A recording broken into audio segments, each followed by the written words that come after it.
ब्रह्मा गुरुविष्णु गुरुदेव महेश्वर गुरु साक्षात् परब्रह्म तस्मै श्री गुरवे नमः। तस्मै श्री गुरवे नमः। गुरु जो होता है, गुरु का स्थान बहुत बहुत ऊंचा होता है, श्रेष्ठ होता है। और जो भी है, मैं भगवान शिव को एक बार नमस्कार करके अपने वीडियो की शुरुआत करूं। श्री शिवाय नमस्तुभ्यम। भगवान शिव, आपको हमारा प्रणाम, और आप हमारे प्रणाम को सहृदय स्वीकार कीजिए कि हमसे कोई ज़िंदगी में गलती ना हो। और ऐसे भी मैं किसी भी काम को 10 बार जब तक सोचती नहीं हूँ तब तक उस काम को अंजाम नहीं देती हूँ, क्योंकि मुझे ये हमेशा फील होता है कि कहीं मुझसे कोई गलती ना हो जाए। और मैं वीडियो भी सोशल बनाती हूँ, तो इसलिए सबसे पहले द म्यूजिक फ्रेंड्स @मिसेस रायलॉजी 9246 पे आप सबों का हार्दिक स्वागत है। ढेर सारा स्वागत है आप सबों को, जो भी मेरे ऑडियंस हैं। और मेरे वीडियो को ज़्यादा से ज़्यादा आप लोग वॉच करें और अपना ढेर सारा प्यार दुलार आशीर्वाद बनाएं। और मेरी वीडियो जो होती है काफ़ी सोशल होती है, लोग बोलते भी हैं ऐसा, कमेंट भी करते हैं और बोलते भी हैं कि आपकी वीडियो जितनी अच्छी होती है कि हम लोग सब परिवार बैठकर देख सकते हैं, तो ऐसा ही वीडियो आप बनाइए। आप एक टीचर हैं, इसलिए आपके हिसाब से आपका वीडियो होना चाहिए, आपके प्रोफेशन के हिसाब से, तो लोगों को काफ़ी पसंद भी आता है, अच्छे अच्छे कमेंट्स भी आते हैं। अब सबसे बड़ी बात है कि आज जो है शालिनी ने इतने दिनों से मैंने फ़ोन किया। सबसे बड़ी चीज़ ये है कि मैं मिस्टर चौधरी से एक रिक्वेस्ट करना चाहती हूँ कि आप जब अपने बच्ची को बिना पूछे हुए, बिना हम लोगों के नॉलेज में दिए हुए, फैक्ट यही है, बिना हम लोगों के नॉलेज में दिए हुए, हमारे या हमारे पति का या हमारे बेटे का, किसी के बिना नॉलेज में दिए हुए आप अपने बेटी को ले गए। ले जाने के बाद कोई बात नहीं है, आपने क्या कहा छठ पूजा है, आपके यहाँ नहीं होता है, चलो अच्छी बात है, मेरे यहाँ नहीं होता है, बिटिया उनकी वहाँ गई थी, वो ले गए, कोई बात नहीं है। ले गए तो हमारा मतलब, हमारी इच्छा ऐसी थी कि बिटिया को जब ले जाएं तो गाजे बाजे के साथ ले जाएं, सम्मान के साथ ले जाएं, हमारी यही इच्छा थी। इसलिए हम लोग बार बार छोड़ना नहीं चाहते थे। और जैसा कि मिस्टर शिवांशु को बेटा हुआ, उस समय भी हमारी बहू गई हुई थी छपरा, और उसके बाद सब परिवार वो लोग सभी मेरे यहाँ शंभू छपरा, मेरे ससुराल में सभी लोग, मेरा जो घर है वहाँ पर सभी लोग आए रहे, कोई बात नहीं है, आने रहने से कोई बात नहीं है। कोई परेशानी होगी तो कोई बात नहीं है, हित तो हित के काम में ही आता है ना, तो आए तो कोई बात नहीं है, रहे तो कोई बात नहीं है। तो सबसे बड़ी चीज़ ये है कि मिस्टर चौधरी, आप जब अपनी बेटी को आप आकर ले गए, तो अगवा बीच में अपनी बीबी और अपने बहू को क्यों कर रहे हैं?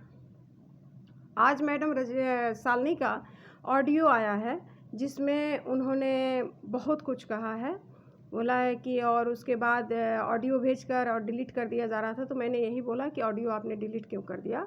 तो बोले कि ते बुझा तरे कि हम डरा गइल बनी, हम डराइल नहीं थी तोरा से। अरे शालिनी बेटा, तो आप हमसे क्यों डरोगे? मैं आपसे डर गई हूँ, मैं आपसे डर गई हूँ। चूँकि क्या होता था ना कि कभी मेरे घर में अगर झगड़ा होता था तो मैं अपनी मम्मी जी से कहती थी, सास से, कि मम्मी जी देखो तनी केंगा गाड़ी देता लो, केंगा बोलता लो। तो मम्मी जी बोलती थी कि तू पढ़ल लिखल बारू कि ना, तू पढ़ल लिखल बारू नु, तो तरह से गाली देवे जब तहरा अबे ना करे, और तहरा जब अभिशाप देवे के अबे ना करे, तो तू ओकनी से झगड़ा में जीतबू? चलो चुप रह जा, तरह के केहू कुछ बोला तो तहरा ना लगी। तो सबसे बड़ी चीज़ ये है। और मैडम बसंती देवी ने कहा है कि डांगर कादू, समझ में नहीं आ रहा, डांगर के सरपले क्या डोम मुएला की का, कैसे कुछ कहा है उन्होंने ऑडियो में। तो और उनकी बहू ने कहा है कि ते का पूछा तरह कि हमने डरा गई बनी सा। बिल्कुल मत डरो आप, डर तो मैं रही हूँ, डर तो मैं रही हूँ कि इतने कुछ होने के बाद भी फैक्ट यही है, मैं बहू को लाने गई, और उस समय भी मुझे बोला गया कि शनिवार को मैं लाने गई, रविवार को मैं सुबह में 4 बजे सुबह से ही मुझे जगाना शुरू हो गया कि उठिए उठिए उठिए। मैं उठ गई, उठकर कुछ, वैसे तो मेरे घर जैसा माहौल है नहीं, तो अब क्या बताएं, अब वैसे माहौल में मैं रही नहीं हूँ। मेरे ससुर जी का भी पुराना घर है, तो काफ़ी खूबसूरत है और काफ़ी अच्छी अच्छी रूम्स है, कोठरियाँ हैं। तो मैं वैसे घरों में नहीं रही हूँ, मुझे घुटन लग रहा था, ऐसे ही मैं आने के, बहुत जल्दी आने में, रुकने के पक्ष में भी नहीं थी। तो थोड़ा सा सम्मान को ध्यान में रखते हुए कि लोग ऐसा ना कहें कि क्या बात है कि तुरंत दैली है तुरंत चल गई है, तो इसलिए मैं किसी तरीके से भी रुक गई और मेरे फ़ोन में चार्ज नहीं था, फ़ोन बंद हो गया, नहीं तो मैं किसी को फ़ोन करके गाड़ी बुलाकर मैं चली जाती। मैं रुकने के मूड में बिल्कुल नहीं थी, चूँकि मुझे वहाँ भी धमकियों का सामना करना पड़ा। मुझे बहुत सारी धमकी दी जा रही थी, डराया जा रहा था कि आ गई ले, एजा आ गई ले, हाँ, तोरा के तो मार के मुँह आ देब। ऐसे-ऐसे धमकियाँ मुझे दी जा रही थी। तो कोई बात नहीं है, धमकी से मैं डर करके नहीं आई। मैं हमारी छुट्टी कम थी, उसके बाद भी मैं 3-4 दिन एक्स्ट्रा रह गई, चूँकि मुझे बोला गया कि बुधवार के चल जाइलो। और रहा कि मैडम बसंती देवी जी बोल रही हैं कि झूठो के प्यार करेलू बेटा के, तो प्यार बेटा के हम ना करीले तो के करेला। आज 20-21 साल के कर के बियाह कर देनी, इसका मतलब क्या है कि मेरे ममता को भुंजाया जा रहा है। और मेरे ममता को मैंने आपको तो जनक जी का सम्मान दिया था, लेकिन शायद वो सम्मान आप ले नहीं सके। और अब क्या बताएं, उस सम्मान को आपने इतना तरोतार कर दिया, इतना तरोतार कर दिया कि मैं शर्मिंदा हो गई। मैं शर्मिंदा हो गई। और क्या कुछ आप लोगों ने तिलक में दिया है, सारे गांव के लोग थे, घर के लोग थे, मेरा जो भी हमारे जो रिश्तेदार हैं सारे लोग थे, तो सबों ने देखा है कि आप लोगों ने क्या दिया है। वो हमारे घर के लिए कुछ काफ़ी नहीं था, बिल्कुल काफ़ी नहीं था। लेकिन मैं दहेज विरोधी हूँ, इसलिए मैंने बिल्कुल इन सारी चीज़ों का मुआयना नहीं किया कि नहीं करना है। हम अपनी खुशी के लिए, मैं अपनी खुशी के लिए शादी कर रही हूँ, बेटे की खुशी के लिए शादी कर रही हूँ। बेटा कोई बात नहीं, आप और आपकी वाइफ जहाँ भी रहें, खुशहाल रहें, स्वस्थ रहें, मस्त रहें, और भगवान आप लोगों की दुनिया में खुशी लाए, खुशी दे कि आप लोग काफ़ी खुश रहें। और नवजीवन की शुरुआत आप लोगों ने कर दिया है। उसके बाद नवजीवन के बाद इंसान कुछ उम्मीदें, आशाएं लगा कर रखता है। आप लोगों का बेटा बेटी हो, घर संसार बसे, भगवान से, भगवान शिव से हमेशा यही प्रार्थना करती हूँ। दूसरी बात है कि मैं तो दिल की जली हूँ। सच्चाई यही है कि मैंने क्या गलत कहा है कि हमारे आँखों में जिन्होंने आंसू दिया है, उनकी भी 2 आँखें हैं, उनकी भी आँखों में आंसू आएगा। ऐसा तो नहीं है कि हमारी ही 2 आँखें हैं और उनकी 2 आँखें नहीं, उनकी आँखों में आंसू नहीं आएगा, ज़रूर आएगा। किसी की आँखों में अगर आप आंसू देते हैं तो आप आंसू की उम्मीद ले करके चलिए कि आपकी भी आँखों में आंसू ज़रूर आएगा। इसमें कोई 2 राय नहीं है, फैक्ट यही है। दूसरा फैक्ट ये है दोस्तों कि मुझे बोला गया कि बुधवार को चली आएगी, तो छठ के परना को चली आएगी, तो तबीयत ख़राब है, तो क्या है, अमुक है, तमुक है। वहाँ जाने के बाद बिल्कुल हमारी जो बेटे की बहू जो है, वाइफ जो है, काफ़ी ठीक थी, उछल कूद रही थी। उसके बाद इल्ज़ाम लगाया गया कि बिना खबर दिए मैं क्यों गई।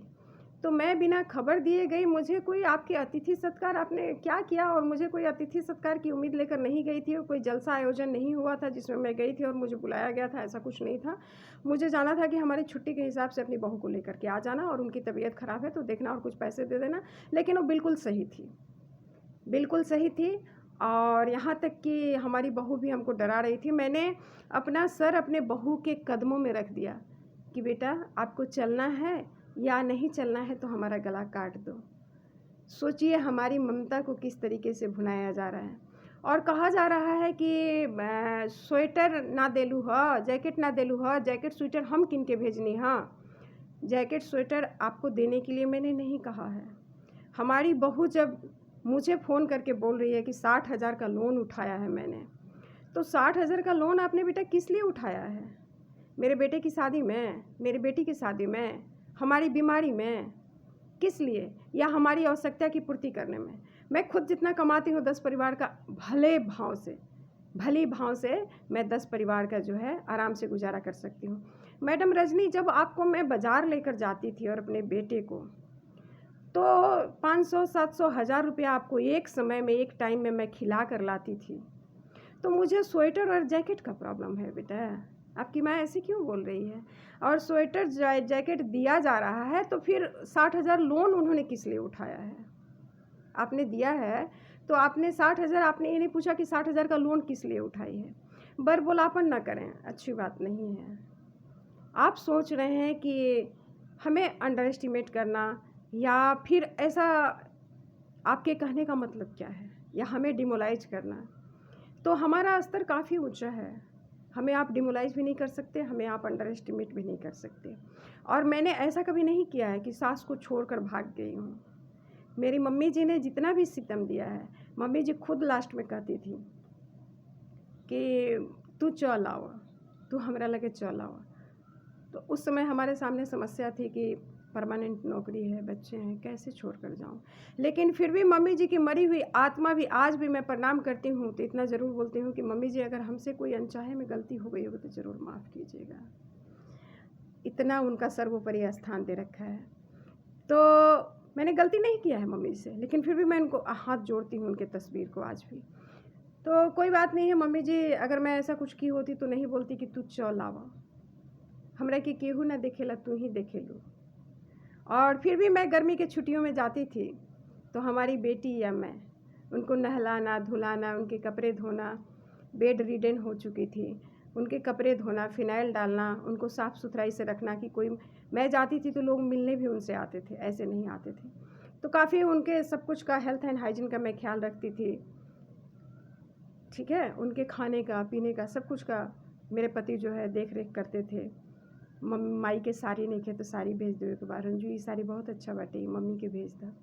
तो बोलती थी ठीक है, मैं जा रही हूँ तो मम्मी जी को दे दूँगी, मैं जा रही हूँ तो मम्मी को अच्छा अच्छा खाना बना के खिलाऊँगी, मम्मी को नहलाऊँगी। ठीक है, कोई भी जाना चाहता है तो आए जाए, कोई बात नहीं है। मम्मी जी का काफ़ी मैं हेल्थ हाइजीन का ध्यान रखती थी। सलाइन चढ़ रहा था तो मैं रात भर जगी हुई थी, उनको सलाइन चढ़ रहा था, और प्लस उनको नहलाना धुलाना, लैट्रिन करते पेशाब करते सब कुछ देखना करना, कपड़े की स्वच्छता, उनके शरीर की स्वच्छता, उनके स्वास्थ्य का देख रेख सारा कुछ मैं ही करती थी। तो कोई बात नहीं है मम्मी जी, आप जहाँ भी हों आप भी खुश रहें, और हमें भी, मेरे परिवार पर, हम पे, मेरे पति पर, मेरे बच्चों पर, मेरी बच्ची पर हमेशा अपनी दया बनाए रखें, और हमेशा उनकी रक्षा के लिए आप तैनात रहें मम्मी जी। और बाबू जी, आप दोनों को हाथ जोड़कर एक बार प्रणाम करती हूँ। चूँकि आपकी बहू हूँ तो आपकी बहू ही रहूँगी। सबसे बड़ी चीज़ है कि हमारे बेटे को भी यहाँ तक कि गुमराह किया जा रहा है, बेटे को भी गुमराह किया जा रहा है। मैंने एक फ़ोन लिया जो बेटे को दिया, बेटे को शौक़ था फ़ोन का, तो मैंने उनको फ़ोन दिया तो मैंने पेमेंट, डाउन पेमेंट करके, और फ़ोन वाला ही बोला कि EMI पर ले लीजिए मैडम, काहे के लिए एक बार इतना पैसा दीजिएगा। मैंने बोला ठीक है, ठीक ही कह रहा है। तो मैंने EMI मैं फ़ोन का डाउन पेमेंट करके और EMI देने का बात कर लिया। EMI पे हो गया फ़ोन। उसके बाद क्या हुआ कि मैंने 3 EMI भी दिया। एक EMI जो है ये लोग दिए, तो बेटे ने दिया। तो जब बेटा और बहू दोनों काम कर रहा है, और बेटा और बहू हमारे कहने में है ही नहीं, हमारे नीति निर्देश में कोई चल ही नहीं रहा है, तो मैं EMI किस भरोसे दूँ। और सबके सामने आकर कहा जा रहा है कि फ़ोन ले आइल बा, EMI तो हम देनी है। तो जब रउरा देनी है तो बिल्कुल रउरा दी, रउरा काहे न देब। बेटा बहू के हमरा से अलग कर देनी, बहू हमरा से अलग बिया, बेटा हमरा से अलग बा, तो हम EMI कौना हिसाब से दी, रउरे बताई, काहे दी। जब ये चीज़ के प्रचार प्रसार कइल जा रहल बा तो बिल्कुल हम ना देहब, बिल्कुल मैं नहीं दूँगी। आज ये पूछने का एक सबसे बड़ा फैक्ट है, एक क्वेश्चन है, एक क्वेरी है कि हमारे बेटे के फ़ोन में बैलेंस नहीं होता है, हमारे बेटे के फ़ोन में नेटवर्क नहीं रहता है, नेट नहीं रहता है, जिसकी वजह से नेट नहीं रहता है, जिसकी वजह से मेरे बेटे से बात नहीं होती है। पर बेटे के वीडियो को देखती हूँ तो मैंने बेटे को कैसा बनाकर भेजा था और कैसा आप लोगों ने कर दिया। और ये कमाई का झमेला तो बहुत दिन से चल रहा था कि कमाए काहे नहीं खंजात, कमाए काहे नहीं खंजात, कमाए काहे नहीं खंजात। अरे हमार बेटा जब हम चड्ढी से लेके, जांघिया से लेके, मोजा से लेके, जूता से लेके, कपड़ा से लेके, खाइल से पियल से लेके, मेडिकल से लेके, सब कुछ जब बेटा बहू का हम दे रहे हैं तो उसको कमाने की क्या ज़रूरत है। ऐसा क्या लाला पड़ गया था कि बेटा कमाने जाएगा और बहू कमाने जाएगी। जब मैडम रजनी को मैंने जब पूछड़ी DAP में बात किया तो बोली कि पापा जी की इज्जत चाहिए। बाइक के पीछे मेरा 18,000 रुपया खर्च हो गया, और उसके बाद मेरे हस्बैंड को गुमराह किया गया कि ताईद रखा गया है, वकील नहीं रखा गया है। तो मैडम रजनी, आपने देखा नहीं कि वकील ने ऑर्डर मूव करा कर लाया, ऑर्डर मूव कराने के बाद वो ऑर्डर फिर थाना में भेजा गया, फिर थाना से NOC गया, फिर DTO से NOC गया। अगर ताईद होता तो ऑर्डर कैसे मूव कराता, ऑर्डर तो मूव नहीं होता ना बेटा।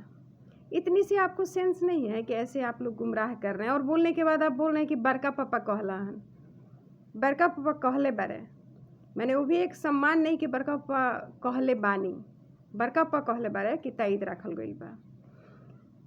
आपने क्या बोला कि हम वहाँ नहीं रहेंगे, 50 कप पापा जी चाय बनवाते हैं। तो मैंने बोला कि ठीक है बेटा, अगर आपको 50 कप चाय बनाने से ऑब्जेक्शन है तो आप छोड़ देना, पापा जी जो भी आते हैं उनसे मिलने के लिए तो पापा जी उनको ख़रीद कर चाय पिलाएंगे, कोई बात नहीं। ख़रीद के नहीं पिलाएंगे तो कोई नहीं आएगा, किसी को नहीं बुलाएंगे, ठीक है। आपने बड़े पापा से कहा कि मम्मी जी कहले बनी कि चाय ना बना के देवे कि केहू के, बिल्कुल नहीं। वो हमारे साथ चाहे जो कुछ भी करें, चाहे जो कुछ भी किए, हमारे वो परम पूजनीय हैं और परम पूजनीय रहेंगे, हमारे परम आदरणीय हैं और रहेंगे। और ऐसा करके आप लोग सोचते हैं कि हमारे जेठ जी से, हमारे देवर जी से, लक्की जी से हमारा रिश्ता बिल्कुल ख़राब नहीं होगा। मैंने कभी उन लोगों को अपमान नहीं किया, हमेशा सम्मान दिया है। क्योंकि ठीक है वो मेरे देवर जी हैं, हमसे छोटे हैं, इससे भी कुछ नहीं आता जाता है। सबसे बड़ी चीज़ है कि सास ने उनको पैदा किया है, तो कभी भी मेरे लिए लक्की जी ही रहेंगे, कभी भी मेरे लिए जेठ जी ही रहेंगे। ऐसे कहने से और ऐसे करने से वो मेरे लिए ऐसा नहीं है कि परम आदरणीय कल थे और आज नहीं है। आज मैंने घर बना लिया, कोई बात नहीं है, तो घर बनाया तो उनको दिल से अलग नहीं कर दिया। दिल में आज भी सर्वोपरि स्थान उन लोगों के लिए है और रहेगा जब तक मैं ज़िंदा रहूँगी। इसके बाद आप लोगों को जो इच्छा करे आप लोग कीजिएगा, लेकिन मेरे लिए सर्वोपरि वो लोग हैं और सर्वोपरि स्थान रहेगा। अब सबसे बड़ी चीज़ है कि आप लोगों ने तो मेरे शादी में मुझे क्या मिला था वो तो देखा ही नहीं है। वो तो देखकर शायद इतने पहले जितना मेरे माँ बाप ने कर दिया, शायद वो देखकर तो आप लोग भौचक्का रह जाते, भौचक्का रह जाते। और जिस चीज़ का भी डिमांड मेरे जेठ जी ने ज़बरदस्ती तिलक के समय डिमांड कर दिया कि नहीं हमें टीवी और बैटरी चाहिए, तो मेरे बाप ने टीवी बैटरी दिया, जबकि कोई डिमांड में नहीं था ये चीज़। तिलक के दिन ज़बरदस्ती बोलने लगे कि चाहिए, तो मेरे बाप ने भी उनको स्थान ऊंचा दिया कि दामाद के भाई हों मन, कहले बारे तो ज़रूर दिया ही। तो सबसे बड़ी चीज़ है कि अगर मेरे माँ बाप ने ही उनको इज्जत दिया तो मैं उनकी इज्जत क्यों ना करूँ। अब रही बात कि आप जैकेट दे रहे हैं, कोट दे रहे हैं, तो बेटा बहू ने लोन किस लिए उठाया, और लोन उठाया तो उस 60,000 रुपये का क्या हुआ जब आप दे रहे हैं तब। और शालिनी मैडम ने कहा तो चौधरी जी आपसे एक ही यही रिक्वेस्ट है कि ले गए जब आप, तो बीच में आप अपने वाइफ को और अपने बहू को क्यों अगवा कर रहे हैं। और इतने दिन से हमारे फ़ोन को ब्लैक लिस्ट में डाला गया था, तो आज ऑडियो भेजने का क्या मतलब है। और कोई बात नहीं है, आपको अगर कोई शिकवा शिकायत है तो आप जब बोलिए, आपके घर आकर उस शिकवा शिकायत को मैं ज़रूर दूर करने की कोशिश करूँगी कि आपको हमसे क्या शिकवा शिकायत है। जिस बहू को जांघिया तक दिया जाता है, पैड तक खरीद कर मैं देती हूँ, साड़ी देती हूँ, साया ब्लाउज़ देती हूँ, इनर देती हूँ, इसके बाद क्या, इसके बाद क्या दूँ। इसके बाद हाथ खर्चा मांगा जा रहा है, तो हाथ खर्चा इसके बाद किस लिए दिया जाए। खिलाने के लिए आपको बता ही दिया कि जब मार्केट ले जाती हूँ तो 500 700 हज़ार खिला देती हूँ, इसके बाद हाथ खर्चा किस लिए दिया जाए, किस लिए। दारू शराब सिगरेट पीने के लिए, बीड़ी पीने के लिए, खैनी खाने के लिए, किस लिए। और यहाँ तक कि मेडिकल के लिए अगर 2000 भेजा जाता है तो मैं ही बंदी 2500 रुपया देती हूँ, 1000 मांगा जाता है तो मैं 2000 भेजती हूँ। इसके बाद हाथ खर्चा किस लिए। आप ही लोग दोस्तों वीडियो को पूरा देखकर कमेंट करके ज़रूर बताइएगा।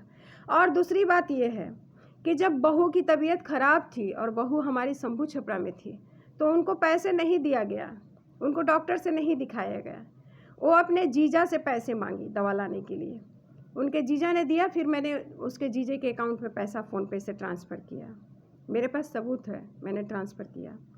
पैसा जिससे लिया गया था, जो मिस्टर चौधरी ने मुझे दिया था, वो पैसे तो मैंने दे दिया, उसके बाद उसका जिक्र कहाँ से आता है। और जो बंदा दिया है उसको बुलाकर मैं खुलेआम सरेआम कह सकती हूँ, क्योंकि मुझे झूठ बोलना नहीं आता और झूठ से मुझे सख्त नफरत भी है। तीसरी बात रह गई कि भगवान से मैं यही, बंदी माई हमारी कुल की देवी है, बंदी माई से हाथ जोड़ के यही प्रार्थना करती हूँ कि जो मेरा भरा हुआ घर से सारा सामान ले गया, बंदी माई आप उसका आँख बहवा दीजिए, उसका हाथ जो है टेढ़ा कर दीजिए, उसको पैरालिसिस हो जाए कि उस हाथ से जो सामान बेचा, जो किया, वो खा ना सके और आँख से उसका सुख भोग ना सके। आँख से उसका सुख भोग ना सके। मैं जो भी चुराया है, मेरा घर जब भरा था, घर से सामान निकाला गया तो मुझे भी काफ़ी दर्द हुआ वो सामान नहीं देख करके। तो भगवान करे कि उसकी आंखें बह जाए और उसका हाथ टेढ़ा हो जाए, उसको पैरालिसिस मार दे, ब्रेन पैरालिसिस मार दे, किसी काम का ना रहे कि वो उसका सुख भोग सके। रही बात कि मैं किसी को अभिशाप देना नहीं जानती हूँ, लेकिन मुझे जबरन मजबूर किया जा रहा है तो कोई बात नहीं है। मैं किसी व्यक्ति को इंगित करके नहीं बोल रही हूँ। जो भी ले गया हो, जो भी ले गया हो, उसके साथ हमारी कुलदेवी बंदी माई जो है ऐसा ही करे कि कम से कम मुझे राहत मिले, मुझे शांति मिले कि हाँ, मेरे साथ जिसने गलत किया उसके साथ गलत हो गया, मैंने देख लिया। और रही बात मुझे अभिशाप देने की, मैं जब भी कोई पूजा पाठ करती थी, भजन करती थी, तो शिवांशु के बेटे को, उनके पिता का नाम लेकर, उनकी माँ का नाम लेकर मैं भजन माँ के सामने करती थी, भगवान के सामने करती थी कि सभी सुखी रहें, स्वस्थ रहें। लेकिन इस चीज़ को अभी भी मेरी बेटी को इतना अभिशाप दिया गया, मेरे पास रिकॉर्डिंग है, मैं सुनती हूँ, मेरी बेटी को गालियाँ दिया गया, मेरी बेटी को अभिशाप दिया गया, लेकिन फिर भी नहीं। मैं भगवान से बहुत डरती हूँ, भगवान के सामने हमेशा हाथ जोड़कर सबके लिए भजन गाती हूँ। तो मुझे इसका मलाल नहीं है, मुझे इसका मलाल बिल्कुल नहीं है। मलाल है इन गंदी व्यवहारों का, मलाल है इन गंदी हरकतों का कि मेरे साथ ऐसी गंदी हरकत क्यों की जा रही है। और कोई बात नहीं, मैं तो समझ गई कि आप लोग हमारे गुरु हैं, आप लोग महेश्वर हैं, आप लोग विष्णु हैं, आप लोग सबके अवतार हैं। मैं आप लोगों की छात्रा हूँ, आप लोग जैसे पढ़ा रहे हैं मैं वैसे पढ़ रही हूँ। लेकिन फिर दुख किस बात का हो रहा है? तो जब हमारी बहू को डॉक्टर से गांव पर रहने के बाद किसी ने नहीं दिखाया, उसने अपने जीजा से पैसे मांगा। दोबारा जब बहू की तबीयत खराब हुई तो मेरे अकाउंट में नेट नहीं था, मैं नेट से पैसा ट्रांसफ़र नहीं कर पा रही थी, और मैडम रजनी के फ़ोन में फ़ोनपे तब नहीं इंस्टॉल था। तो मैंने अपने भाई को बोला कि जाकर पैसे दे दो उसको डॉक्टर से दिखाना है। तो भाई ने जाकर 900 रुपये दिया उसको डॉक्टर से दिखाने के लिए। कोई बात नहीं है। उस समय आप लोग कहाँ थे? जब बेटी का इलाज नहीं करा पा रहे थे, बेटी को जाकर देख नहीं पा रहे थे, उस समय आप लोग कहाँ थे? और अभी आप लोग जैकेट दे रहे हैं।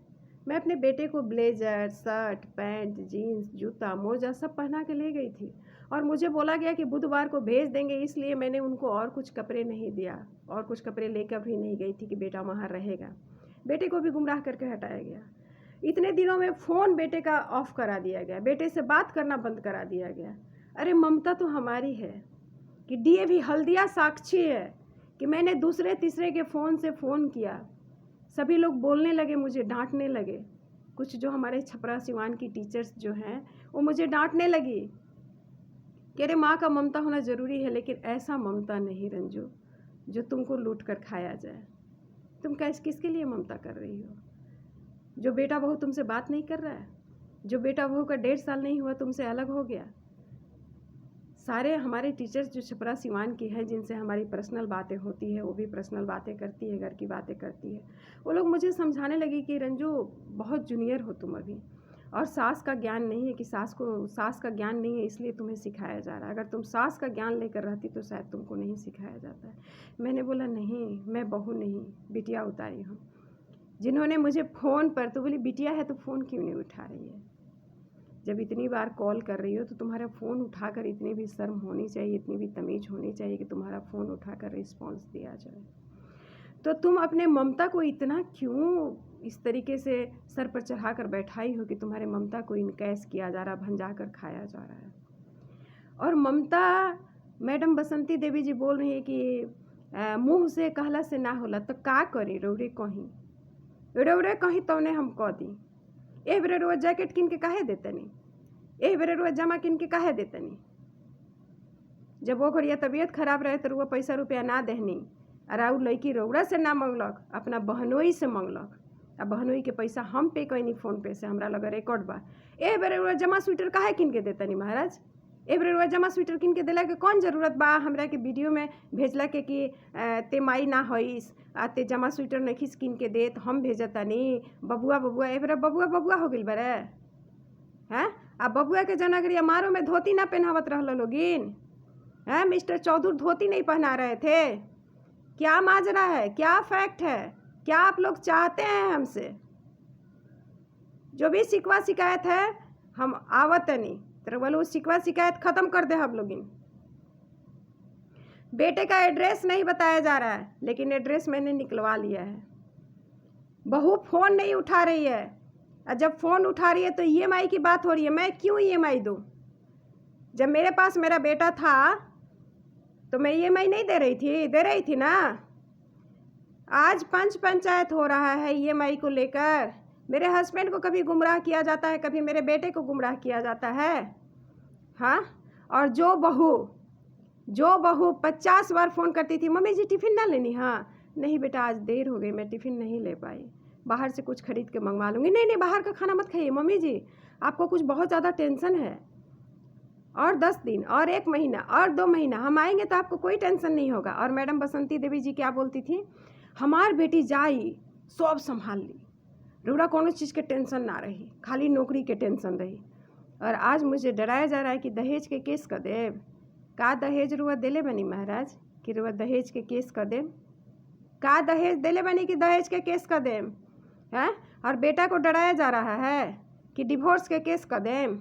बेटा डर के बता रहा था उस दिन फ़ोन पर, मेरे पास रिकॉर्डिंग भी है, कि दहेज लोग बोलता है कि डिवोर्स दे देंगे तो दहेज का केस कर देंगे, तो मारपीट कर देंगे, तो झमेला कर देंगे, तो बहन को नहीं जाने देंगे, तो मम्मी इज्जत की बात है। इतना हद तक आप लोग गिर गए। अरे आपने बेटी दिया है, इस चीज़ को भूल गए। हमने तो बेटा दिया है तो इतनी बड़ी बड़ी बातें नहीं करती हूँ, इतनी गंदगी नहीं फैलाती हूँ, इतनी हरकतें नहीं करती हूँ। और विदाई के समय भी झमेला किया गया। हमारे यहाँ भी अंजलि जी की शादी हुई, हमारे जयधी की शादी हुई तो झटपट सभी परेशान हो गए कि जल्दी विदाई कह देहल जाओ एतवार बा। हमारे यहाँ जेठ जी का लड़का भीषण जी की शादी हुई, उनकी वाइफ का भी झटपट लड़की वाले परेशान हो गए कि संडे है तो विदाई कर दी जाए। और हमारे यहाँ मेरी बेटी और बहन ने कहा विदाई करने के लिए तो झमेला होने लगा, झगड़ा गाली गलौज होने लगा। मैंने आज तक किसी से नहीं बोला और ना बोलना मैंने उचित समझा, लेकिन आज बहुत मजबूर करके मुझसे बुलवाया जा रहा है। किस लिए मजबूर किया गया कि आज विदाई ना हुई? ऐसे कोई लड़की वाले को आज तक बोलते हुए नहीं सुना। हमारी भी शादी जो है सैटरडे को हुई और संडे को हमारी विदाई होनी थी। तो हमारे घर वालों ने, जैसे ही हमारे ससुराल वाले लोगों ने कहा कि किरण फूटे के पहले विदाई कर देवे के बाद, तो मेरे घर वालों ने झटपट विदाई कर दिया कि सिंदूर पड़ गया तो हम लड़के वालों की अमानत हो गए। अब लड़का वाला जैसे बोलेगा वैसे किया जाएगा। आप लोगों ने क्या किया? चिल्ला चिल्ली गाली गलौज शुरू कर दिया उस समय भी। और हमारे सुपुत्र बेनुधर जी, इनको धोती नहीं पहनाया जा रहा था। ये किस्सा कहानी मुझे नहीं बताया जा रहा था कि मुझे टेंशन हो, लेकिन बाद में मुझे पता चला। जो पंडित जी शादी में होंगे वो ज़रूर बता देंगे। तो उनको धोती दिया जा रहा था, उनको धोती पहनने नहीं आता है, कैसे पहने? और वो बेचारे चुप करके खड़े थे। जब मैंने सुना तो हमारी आंखें भर आई कि मैंने कहाँ बेटे के शादी कर दिया। और उसके बाद जब पंडित जी 2-3 बार 2 और 3 टाइम्स आई थिंक बोला गया, उसके बाद वो उठ करके धोती पहनाए। ये है दामाद का कद्र। उस समय कद्र कहाँ था? उस समय कद्र कहाँ था जब बेटे को बोला जा रहा था कमात नहीं खी, ऐसे लड़का नहीं खेले हल जात। ऐसे झूठी झूठी बातों में क्यों गुमराह किया जाता है? बेटे को गुमराह ना करें। 36 लोग जितना भी गुमराह कर दें, एक अकेली माँ हूँ, बेटा मेरा है तो मेरा है, बेटा मेरा है तो मेरा है। भारत माता की ताकत रखती हूँ अपने अंदर। जब बच्चों का परवरिश अकेला कर लिया, नौकरी अकेला कर लिया, तो आज ये लाइफ का इतना बड़ा ये मैं नहीं झेल सकती, ऐसा नहीं है। दिल से ज़रूर टूट गई हूँ, दिमाग से ज़रूर टूट गई हूँ, क्योंकि सपने सजाया था, सपने बहुत कुछ सजाया था। बहू आएगी, बहू के बच्चे होंगे, बहू को बहुत प्यार देना है, बिटिया सा प्यार देना है, बिटिया सा रखना है, घर में नई किलकारी गूंजेगी, बेटा बेटी होगा, संतान होगा, बहुत कुछ, बहुत सपने सजाकर बहू को उतारा था। नहीं तो इतने छोटे उम्र में कोई शादी नहीं करता बच्चे की। और जैसा कि आप लोगों को पता होना चाहिए कि हमारा बड़े सुपुत्र actor and modeller mister Ashutosh Rai का हमारी ज़िंदगी से जाना हमको इस कदर ढकेल दिया। घर में किसी की इच्छा नहीं थी, सारे लोग बोल रहे थे कि शादी वहाँ नहीं होगी। आज भी स्कूल में टीचर, हल्दिया के टीचर बोल रहे हैं कि तू का बारू का देख के तू बियाह कैलू हो, ना शकल ना सूरत, तरह शकलवा ना लौकल। तो भी बोले कि नहीं, शकल नहीं देखा जाता, सूरत नहीं देखा जाता, सीरत देखी जाती है। सीरत है। जिस बंदी के लिए सारी दुनिया से अकेला फाइट कर रही हूँ, घर वालों से फाइट किया, घर वालों से फाइट किया, अपने परिवार से फाइट किया, सोसाइटी से फाइट किया, सबसे फाइट करके शादी किया। वहाँ से क्या आया था वो तो आप लोगों को मैं रखी हूँ, वीडियो दिखा दूँगी। लेकिन मैंने जो अगुआ महोदय थे और अगुवाइन महोदया जो थी, उनसे पूछ लीजिएगा। 3,500 का सिर्फ मैंने कॉस्मेटिक्स दिया था, और कॉस्मेटिक्स का जो सूटकेस था वो 2,500 का था। और उसके बाद जो सूटकेस वगैरह, गहना वगैरह सब कुछ मैंने दिया। और मेरे बेटे को क्या दिया गया मुझे पता है। सबने कहा मैंने सबको दवा दिया। छोड़िए, लड़की वाले हैं, उनके पिताजी एक छोटा प्यून का काम करते हैं, वो भी परमानेंट नहीं है, तो कर्मचारी से क्या उम्मीद रखना है। कोई बात नहीं है, मैं दहेज विरोधी हूँ, दहेज विरोधी ही रहूँगी। जो भी कुछ वो दे रहे हैं अपनी खुशी से दे रहे हैं, मैं क्या करूँ। उनका ज़मीन बेचवा कर ले लूँ, उनका खेत बेचवा कर ले लें, उनके पीएफ के पैसे ले लें, उनके कमाई के पैसे ले लें। जो पैसे मिलता है वो तो परिवार के लिए ही भरपूर नहीं है, मैं कैसे ले लूँ, मैं कैसे मांगूँ। मेरी जुबानें जो है अवरुद्ध हो गई। मैंने कुछ नहीं मांगा, बस मैंने मांगा तो एक सही बेटी मांगा, संस्कारशील बेटी मांगा। लेकिन करने के बाद ये भी पता चल गया कि बेटी में कोई संस्कार नहीं है। बेटी ने सास के ऊपर, सास के गर्दन के ऊपर पैर रखकर चढ़ जाने वाली लड़की से मैंने शादी